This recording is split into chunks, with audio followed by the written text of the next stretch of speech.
आलो पप्पा एकदाचं आता माझ्या सासरी. कसं ना वाढ वाटून राहिलं इथं. लई दिवसाच्या बाद आलो ना मी. आता 1.5 महिना होऊन राहिला राधिकाले इथं. एवढ्या दिवस मी राधिकाले कधीच नाही ठेवलं तिच्या माहेरी. बस गेली का आणलं मोठ्याच मोठ्या 3-4 दिवस, त्याच्यावर तर कधीच नाही ठेवलं.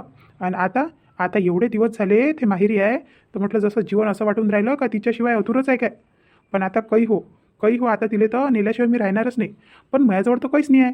आणि असं खाली हातानं जाणं चांगलं वाटते काय. आणि ह्या बॅगीत एक ड्रेस आणला म्या.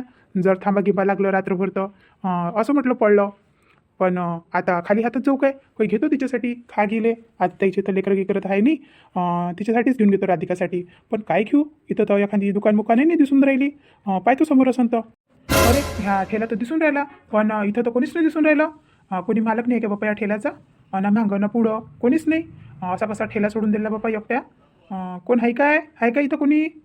हो भाऊ, आहे ना, मी इथंच आहे. ह्या ठेल्याने काय इकडे सावलीत करतो म्हटलं, तर जागा पाहासाठी गेलो होतो. उन्हात आहे ना इकडे, तर म्हणून म्हटलं सावली स्टेशन लावतो म्हटलं. आता काय पाहिजे तुम्हाला सांगा ना, काय पाहिजे. सगळंच आहे म्हटलं आपल्या इथं. केळं आहे, सफरचंद आहे, मोसंबी आहे, सगळंच आहे. काय पाहिजे तुम्हाला सांगा. भाऊ असं करा, तुम्ही नाही का सफरचंद देऊन द्या. अर्धा किलो सफरचंद देऊन द्या आणि अर्धा किलो मोसंबी देऊन द्या. देऊन द्या बरं लवकर. हो हो हो, देतो. तसंही माझ्या राधिकाले सफरचंद लयच आवडते. सफरचंद घेऊन घेतो आणि तिच्या घरच्यासाठी मोसंबी घेऊन घेतो. आता खाली हात तसंही चांगलं नाही वाटत ना. आणि जर असं घेऊन गेलं तर मनही चांगलं वाटते. तेही वाटते का नाही बा खाली हात नाही आले, हे काही ना काही आणलं म्हणून येईन. घ्या भाऊ, याच्यात सगळं आहे. सफरचंद आहे, मोसंबी आहे. अर्धा किलो दोन्ही मोजून दिले. भाऊ कितीचे झाले तर. सफरचंद आहे 200 रुपये किलो आणि मोसंबी आहे 100 रुपये किलो. म्हणजे दोघे मिळून 150 रुपये होते. 150 रुपये द्या. असं घ्या पैसे. भाऊ 150 रुपयेच ना. हो हो, 150 रुपये. बरं ठीक आहे भाऊ मग. पण एक विचारू काय भाऊ तुम्हाला, तुम्ही तर ह्या गावचे नाही दिसून राहिले. बाहेर गावावरून आले काय. हो जवळ हे म्हटलं या गावाचा. माझ्या बायकोली न्यायला आलो होतो. असं. मामाजी, दवाखान्यात गेलते काय तुम्ही? आणलं का औषध आणलं काय? नाही वा सुनबाई, जावंच आहे मी दवाखान्यात. आता म्हटलं पैसे गिसे नव्हते माझ्याजवळ, तर मी काही गेलो नाही. हो बाबा, पैशाचं कायले पाहता. पहिले तब्येतीचं पाहत जा ना. आता म्हातारपण आलं आणि जास्त दुखलं म्हणजे अजून नापातून जाते ना. थोडंसं दुखलं तर तेव्हाच चाललं जाऊ आपल्या दवाखान्यात. पैशाचं नका टेन्शन घेऊ. हे आणले मी कामाचे पैसे आणले, ते घेऊन घ्या आणि दवाखान्यात चालले जा. नाही वा सुनबाई, आता सगळा घराचा खर्च तूच पाहतो आणि अजून मी टाकून देऊ का तुझ्यावर खर्च. आता माझ्याकडून काही काम होत नाही. पण आता माझ्या सुखदुःखाचं जे काही आहे ते आता ते पैसे भेटते ना, तर त्याच्यावरच करतो ना मी. मला 1500 रुपये महिना भेटते, तर त्याच्यावरच होते म्हटलं माझ्या औषध. तू काही टेन्शन नको घेऊ. हो बाबा, सगळं काही तुमचं बरोबर आहे. आता तुम्हाला त्या निराधाराचे पैसे भेटते, तर जेव्हा भेटेल तेव्हा मला देऊन द्यायचा तुम्ही. सध्या घेऊन घ्या माझ्याजवळून आणि जा बरं दवाखान्यात जा. औषध घेऊन ये जरा असं. किती खोकला झाला तुम्हाला. रात्रभर झोपत नाही ना, काही नाही. मार खोकलता. झोप नाही लागत ना, काही नाही. जा औषध घेऊन आणा बरं तुम्ही. देऊ काय पैसे देऊ काय? बरं बाप्पा, देऊन दे. तुझं मन आहे ना, ते देऊन दे. आता अजून नाही घेईन तर अजून मनुष्यन घेतले नाही म्हणून. बरं देऊन दे पैसे. मग येईन तर मग घेऊन घेजो. हां ठीक आहे ना. तुम्ही आणाल ना तुमच्या पगारीचे पैसे, तर देऊन दे जा मग. सध्या तरी घेऊन घ्या पण. आणि जा आणि औषध आणून घ्या. मामाजी, पैसे किती देऊ तर तुम्हाला सांगा ना, किती लागेल दवाखान्यात. सुन बाई, मी काय एवढ्या मोठ्या दवाखान्यात जातो काय. आपल्या चिल्लर दवाखान्यात जातो ह्या लहानवाल्याच. आणि लहानवाल्याची काही जास्त फी राहत नाही. आणि औषध पकडून होऊन जाते 150-200 रुपयात. काही जास्त पैसे नाही लागत तिथं. आणि एवढे मोठे दवाखान्यात गेलं तर मग तिथं लागते जास्त पैसे. पण मी लहानच दवाखान्यात जातो. आता नेहमी तिथं जातो ना, तर तिथचीच औषध लागते मला. तर तू मला 200 रुपये देऊन दे. म्हणजे मग 150ची झाली तर 50 रुपये उरून जाते. आणि 200ची झाली तर घेऊन येईन मग पूर्ण औषध. बरं हे घ्या. पण सुन बाई, सध्या जात नाही. सध्या काही उघडला नसेल दवाखाना. संध्याकाळच्या पायरी जाईल 8 वाजता. बरं पण आठवणीनं जा. अरे ह्या पोरीने इथंच ठेवले का हे छिलटं त्याने काढून. आणि जाऊ दे, मी टाकून देतो बाहेर नेऊन. घरात आहे का कोणी. अरे कोण आलं, कोण हाका मारून राहिलं. येतो कोण होईन कोण नाही तर. नमस्कार आई. नमस्कार आप्पा. अरे जावई बापू, कसे काय आले तुम्ही. काहून आप्पा, मी येऊ नाही शकत काय. मग सासर नाही का हे. अरे तसं काही नाही, पण काही सांगितलं नाही, काही नाही. आणि कसे काय आले म्हटलं. फोनही नाही लावला तुम्ही तर एखादा. काय येऊन राहिलो का काही म्हणून. हो आप्पा, माझ्या बायकोची आठवण आली मले आणि मग मी येऊन गेलो. बसायचं नाही म्हणत का भाव मले. अरे विसरलोच मी. बसा ना, बसा तुम्ही बसा. मामाजी हे जावई बापू कसे काय आले यांनी तर खबर नाही दिली ना काही नाही. जाऊ दे सुनबाई, जाऊ दे. पाहू पहिले आताच आले ते. जाय जाय बरं, तू सांगून दे राधिकाला, सांग आली म्हणा, पाहुणे आली म्हणा. हो हो हो सांगते. जावई बापू पाणी गिनी आणायला लावू काय? नाही आप्पा, पेलो मी पाणी पेलो. बस स्टँडवर उतरलो ना तर तहान लागली होती. तिथंच पाणी पेलो आणि नाश्ताही केला. काही टेन्शन नका घेऊ तुम्ही, बसा. कसं काय म्हणते कामगिम, कसं काय म्हणते? चालू आहे ना आप्पा, चालू आहे कामकीम, चांगलं चालू आहे. हे राधिकालाच भेटायसाठी आलो होतो. कुठे गेली तर राधिका दिसून नाही राहिली. तसं जाऊ बापू, तुम्हाला लय लवकर आठवण आली म्हटलं आमच्या पोरीची. लय लवकर आठवण आले. एवढ्या दिवसाची पोरगी इथं आहे तर तुम्ही काही विचारपूस काहीच नाही केली. आप्पा आठवण तर येत होती, पण काय आता कामाच्या भऱ्यात काही एवढं काही दिमाग चालत नाही. घरचे पाहा लागते ना. घरी काही बरोबर नव्हतं ना.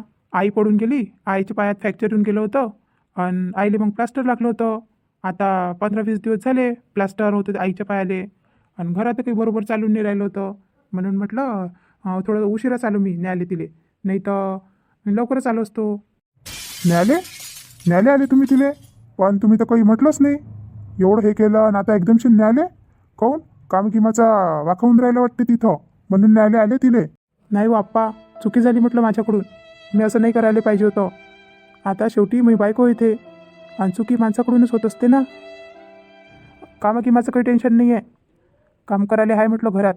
पण बायकोची सर कोणी घेत नाही ना सहसा. राधिका काय झालं आई? कोण अशी घाबरल्यासारखी करून राहिली? अगं राधिका, तुझ्याकडचे पाहुणे आले ना. काय पियुषचे आले? पण कसे काय? त्याने तर काही सांगितलंही नाही, फोनही नाही केला. आणि कसे काय आले ते? बाई काय माहीत कसे काय आले तर, पण आले आणि बसले. आणि ते आप्पा आहे तिथं. आणि चल ना पाणी गिनी दे ना त्याइले. आता एवढ्या दिवसाच्या बाद आली त्याइले मी आठवण, आणि आले मग न्याले.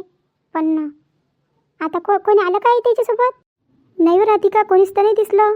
ते एकटेच होते. बॅग गी काय सोबत? 2 थैल्या आहे काय माहीत त्याच्यात. 2 थैल्या? का राहाच्या इशारानं आले काय हे? 2 थैल्या आणल्या. थांब, मीच येतो, थांब. हे पा राधिका, मग गोष्ट आहे. आता जे काही झालं, आता ते तर तुलाच माहीत आहे तुझ्यासोबत काय झालं काय नाही. पण ते आता आपल्या घरापर्यंत आले तर त्याच्यासोबत थोडीशी नीट बोलजो. कारण की त्यानं असं नाही म्हटलं पाहिजे का सासरी गेलो आणि तिथं माझी बेइज्जती केली म्हणून. थोडंसं दिमाग शांत ठेवजो बोलायच्या वेळेस. हो आई. राधिका कशी आहे तू? कशी राहणार आहे? जशी तुम्ही सोडली होती त्याच्यापेक्षा बरी आहे. राधिका हे आणले म्हटलं, सफरचंद आणले म्हटलं तुझ्यासाठी. आणि मोसंबी आहे याच्यात, हे घे. नको, मला नाही आवडत सफरचंद. आणि कशाला आणलं तुम्ही हे सगळं? कशाला खर्च केला फालतूस? राधिका मला माहीत आहे तुझा खूप राग आहे माझ्यावर, पण घेऊन घे ना. एवढा राग काय कामाचा? क्षमा कर मुले, घेऊन घे. बाई राधिका, घेऊन घे. काशीन तर खाजो, नाही तर राहू देजो, पण घेऊन घे आणि ठेवून दे. मग तुझं मन करा तर खाऊन घेजो. राधिका मला ना त्यासोबत एकट्यात बोलायचं आहे म्हटलं. एकट्यात काय बोलायचं आहे तुम्हाला? एवढं मारलं मला तर तुम्ही सगळे समोरच मारलं ना. आता एकट्यात काय करता बोलून? सगळ्याच्या समोरच बोला जे काही बोलायचं आहे ते. एकट्यात नका बोलू. जे बोलायचं आहे ते मन भरून इथंच बोला. अजून काय बोलायचं आहे ते तुम्हाला? राधिकाचा तर राग लस दिसून राहिला माझ्यावर. आता कसा समजूत खालू तिची? कसं समजू तिले? लस गरम दिसून राहिली ते तर. जावई बापू पाणी गिनी आणू काय? नाही. पेलो मी पाणी पेलो आणि नाश्ता केला बस स्टँडवर, आणि मगच इकडे आलो. काय म्हणायचं आहे तुम्हाला? म्हणा ना काय म्हणून राहिले तर. राधिका तू मला क्षमा कर. मी तुला माफी मागायलाच आलो होतो. त्या दिवशी जे काही घडलं ते जाणून बुजून नाही झालं. आता तुला तर माहीतच आहे ऑफिसमध्ये किती काम राहते, किती प्रेशर राहते. आणि त्याच्यात आईनं ऑफिसवरून आल्या जे काही सांगितलं त्याच्यावर विश्वास केला. ती तर एवढी मोठी चूक झाली का काही सांगूच नको. आणि त्याच्यानंतर ते सगळं प्रेशर होतं ते तुझ्यावरच निघालं. आणि याचा मला खूप दुःख आहे आणि खूप पश्चाताप आहे. हे मी तुला शब्दात सांगूच शकत नाही. आणि तू मला माफ कर आणि माझ्यासोबत चल. तुम्हाला ही गोष्ट समजायला एवढा उशीर लागला? मला वाटलं नव्हतं तुम्हाला एवढा उशिरा कळेल म्हणून. जर तुमच्या हातानं ती चूक झाली नसती तर आज मी माझ्या माहेरी आली नसती. आता मला यायला इथे 1.5-2 महिने होऊन राहिले. आणि आता येऊन राहिले तुम्ही मला न्यायला. एवढं सगळं काही केलं मी, किती दिवसापासून सहन करत होती ते सगळं. पण तुम्हाला तर माझी काहीच कदर आली नाही, काहीच कदर नाही. तुम्हाला तर फक्त एक कामवाली पाहिजे होती, मोलकरणी. आता काय करता मला तिथून येऊन? पण राधिका, जे काही झालं, जे काही माझ्या हातून घडलं त्याच्यासाठी मी खूप खूप खूप पश्चाताप करून राहिलो म्हटलं. आणि आता तू जसं म्हणशील तसं मी करायला तयार आहे. पण तू चल, फक्त चल म्हटलं माझ्यासोबत. मला तुझ्यासोबत एकटं गमत नाही म्हटलं त्या घरात. जिथं तिथं तुझी आठवण येते. पण तू चल राधिका, चल. हे पा जावई बापू, पोरीच्या जवळच्या मंदात तर काही बोलण्याची आमच्या घरची रीत नाही. पण आता ही वेळच अशी आहे की बोलावं लागून राहिलं. आता तुमच्या घरात म्हटलं आमची मुलगी आली, पण तुमच्या घरात तिला कोणीच आपलं समजलं नाही आणि फक्त मोलकरणी म्हणून तिचा वापर केला गेला.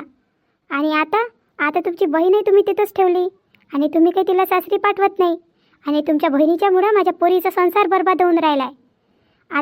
आता काय करता? आता तिला जर तुम्ही नेलंही आणि पुढे चालून अजून असं काही झालं, तुम्ही ऐकलं नाही, अजून मारमूर करून काय तिला इथं आणून सोडन काय? हां, याच्यासाठी आहे का आमची पोरगी? नाही हो आई, एक वेळा गलती झाली, माफ करून द्या. याच्या पुढे अशी गलती कधीच नाही होणार. पण जावई बापू, जे काही सून बोलली ते बरोबरच आहे म्हटलं.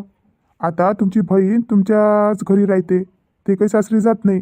आणि ते जर गेली नाही तर तिचं आणि राधिकाचं काही जमत नाही. मग कसं करा? हां, मग काय रोजचे भांडणं होईल ना तुमच्या घरी क्लेश, आमच्या घरी क्लेश. मग काय करणार आहे मग त्याच्यात? त्याचा काही उपाय पहा तुम्ही पहिले आणि त्याच्यानंतरच हा विचार करा. मला माहिती आहे हे सगळं काही माझ्यामुळेच घडलं. जर मी कच्च्या कानाचा नाही राहिलो असतो तर आज हे दिवस आले नसते.